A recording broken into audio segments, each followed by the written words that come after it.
We are anonymous. No faces, no flags, no permission slips. We are not a person, not a faction, but a collective voice against corruption, deception, and abuse of power. We don't whisper. We reveal. We dismantle the false narratives that are fed to you, piece by piece, until you see the truth for yourselves. Today we bring you a story that is not just politically explosive, it is morally damning, structurally revealing, and a glaring example of how power protects itself, even when innocent lives are lost. This is the story of Kristi Noem heavily leaking. That's right, heavily leaking. It begins with a scene that should haunt every American conscience. Not a conspiracy, not a rumor, but a fatal shooting of a 37-year-old VA nurse named Alex Pretty in Minneapolis during protests against the Trump administration's immigration enforcement operations. Federal agents acting under the authority of Donald Trump's Department of Homeland Security shot and killed him. Video evidence later obtained contradicted the official narrative. But before the facts were fully clear, the message machine in Washington sprang into action, and someone at the White House decided to sell a story that was false, incendiary, and weaponized for political cover.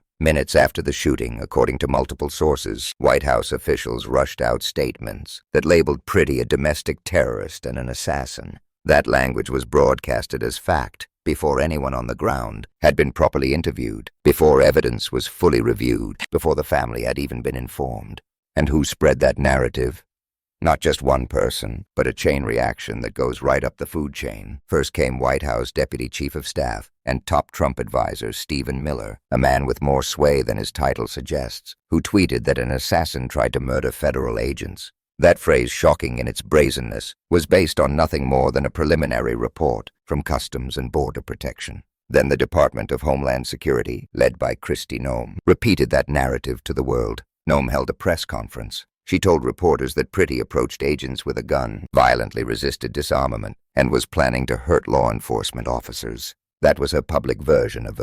That was flatly contradicted by the very videos taken at the scene. And then, without any restraint, this false narrative was leaked heavily and strategically by Kristi Noem herself to sympathetic media outlets, shaping public perception long before facts could catch up. Leaks from inside the administration, and I emphasize inside, indicate a blame game, was raging in real time. Noem and her allies were trying to pin responsibility on others, shifting blame to Customs and Border Patrol, to Border Patrol Commander Greg Bovino, even to lower-level sources, all while pointing back to themselves. The language that came out, the incendiary, misleading terms, did not happen on accident. This was a narrative operation, and all of this was done with the knowledge and direction of the president.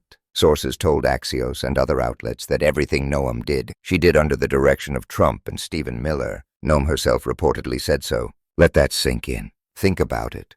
A man is dead. Video evidence shows one thing. The official narrative advanced by the Homeland Security Secretary and the White House tells another. And that narrative was leaked to the press and amplified long before evidence was in. This is not a mistake. This is not confusion. This is damage control, strategic dissemination of misinformation under the guise of authority. Even senior Republicans in Congress are breaking ranks. Senator Tom Tillis called Noem incompetent and said she should resign. Senator John Fetterman, who once supported Noem's confirmation, has demanded Trump fire her for her handling of this incident. Calls for her impeachment are growing from both parties. What does Donald Trump do? Does he cut loose those responsible for spreading lies that led to a civilian's death being twisted into political language? None. He defends Noem and refuses to ask for her resignation, even as the backlash intensifies. Instead, he sends out his border czar to manage the fallout, leaving Noem's misleading leaks in place to soften the blow to his own administration. This is not just a story about one official. This is a story about how a presidency protects its own, even when it means distorting reality. It is a story about the weaponization of language, about political survival taking precedence over truth, and about how power leaks narratives to win political battles, while ordinary citizens pay the price. Kristi Noem is heavily leaking, and by extension, so is the Trump administration's misinformation machine. But let's be clear, the leaks aren't random.